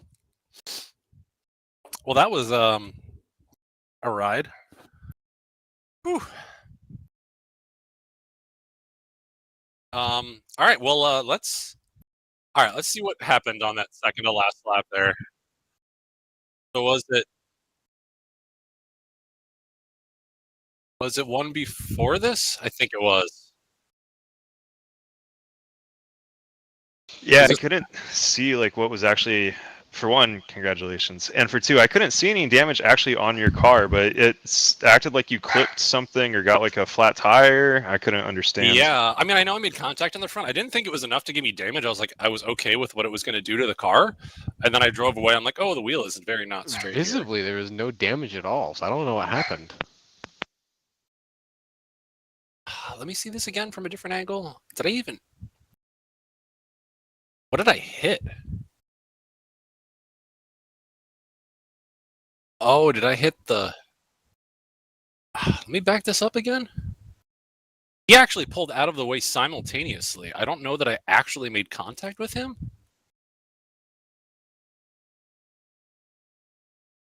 How that gave me neck wheel... code. Yeah, how that gave me wheel damage, I don't actually know. I was gonna accept I was gonna make contact. Was that it? Oh, is that where I damaged the car? Maybe? Oh no, the car was already messed up here. You can see him already like fighting there's already damage to the front end, the front left end somehow. I guess like the wheel well got like pressed in, so maybe there's contact on the wheel and the actual like wheel well. But I was looking at the front left, and it didn't seem that there was any on our last lap before the race ended. So Yeah. I don't know what happened there. Yeah. But we won. That's what matters. Yeah. Well, And then the same guy. ruined his own race. Yeah, that was scary coming back in for the second time. Yeah. I thought we had to have another incident there. Yeah, Tyler, if you're watching, you're in the Bucky's Porsche. That was a really, really good race. That was fantastic. That was you did a really good job. I would love to know how you beat me in the pit stop. Probably a little bit less fuel, or you didn't take tires. I thought we were as short as we could go, but that was a really good race. You did a really nice job. I'm sorry that you made the mistake there. I thought that was really fun.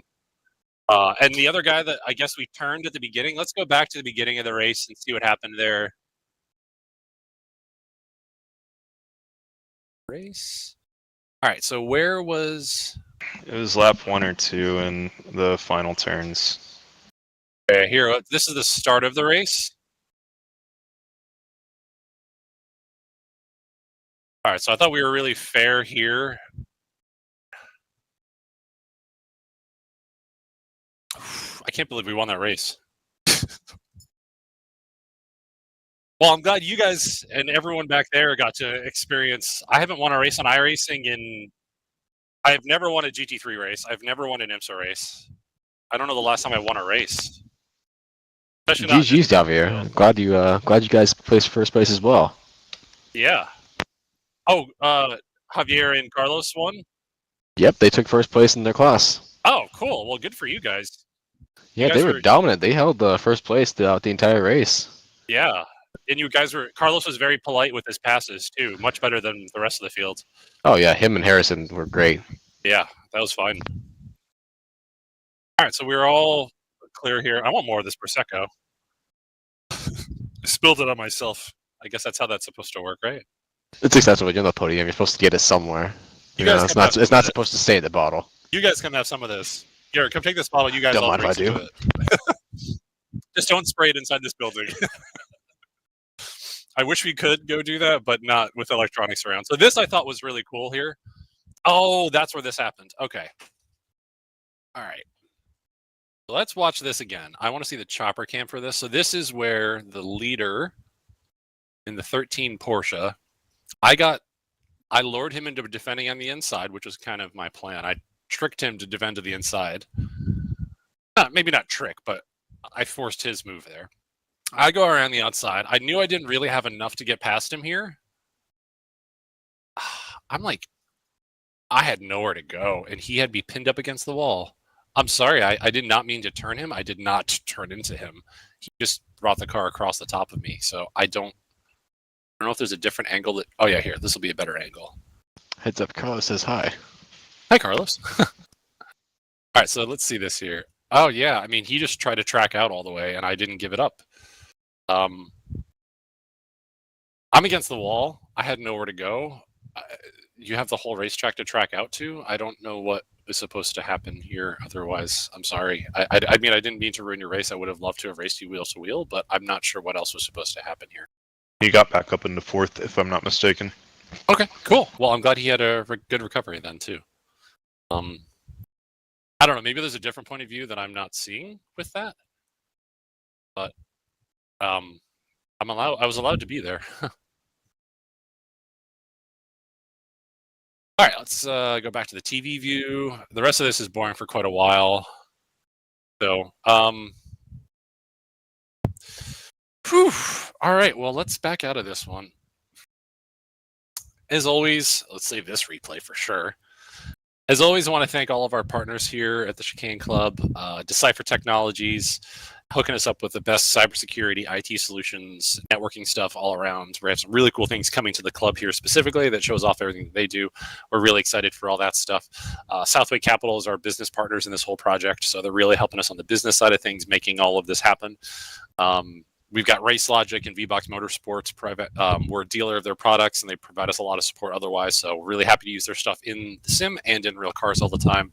Sawbelt, as always, love what I'm sitting in here. It's the most comfortable sim seat. We can fit many different size drivers in here with their GT pad seat and remove pads.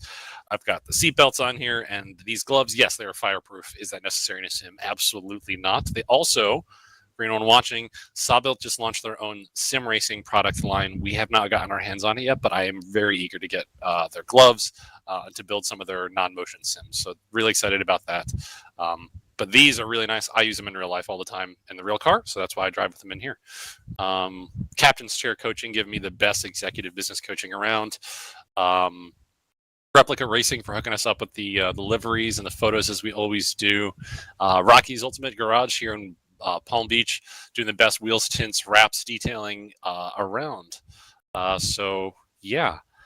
All right, let's look at these results from this race. What did this actually turn into? I didn't see the result. Safety rating 0.17, so we're almost back up to 3.0, and then a 75-point hit to my iRating positive. So that, I think, is a new record for my iRating. I will have to double check. I don't know if I've ever crossed the 2200 line before, so that's awesome. I'm really happy with that result. And that was a pretty good strength of field. It was a little bit lower than my own iRating, so maybe we're in a lighter field, and maybe that's how we had the opportunity. But a win is a win. I don't really care how it happened. So we worked really hard for it. I feel like we put everything into that one. So Garrett, you did an awesome job spotting for me. That was excellent. And then I'll TJ, I'm sure the stream looked awesome back there tonight, and appreciate the support with everything else. And then yeah, Daphne, we're gonna have a fun one to talk about tonight. But Yeah. Also, heads up, Iberian Motorsports League says congrats to the P1. It's well deserved, and Shaji from our race says let's go. He was in the race. Thank you, Shaji, for coming in. cool. Yeah, thank you for tuning in. And sorry if I butchered your name. I'm terrible with names. Cool. Well, yeah. All right. So let's put a wrap on that one. Let's look at our schedule. What are we going to? I totally forgot where we're going next week. Mugello. All right. Right up my alley. Love Mugello. Been there in real life for the Ferrari finals in 2015, so that's been a long time ago. Driven it a bunch on iRacing. Garrett and I almost did a 3-hour enduro there at the Mercedes a little while back, so we've done a lot of prep there. I think we've got a really good setup. Going to be a good place for a multi-class. That one I'm very much looking forward to. That's going to be a really good race. Yeah, and quick shout out to our friends at CP Racing. They're all in Belgium right now at Spa, getting ready for their 12-hour this weekend. I believe it is the final race for CP Racing. I'm very upset that I could not make it there myself. I would have loved to have been on the timing Santa call strategy for you guys this weekend, but we could not be there. You're all hopefully very, very asleep right now. Yeah.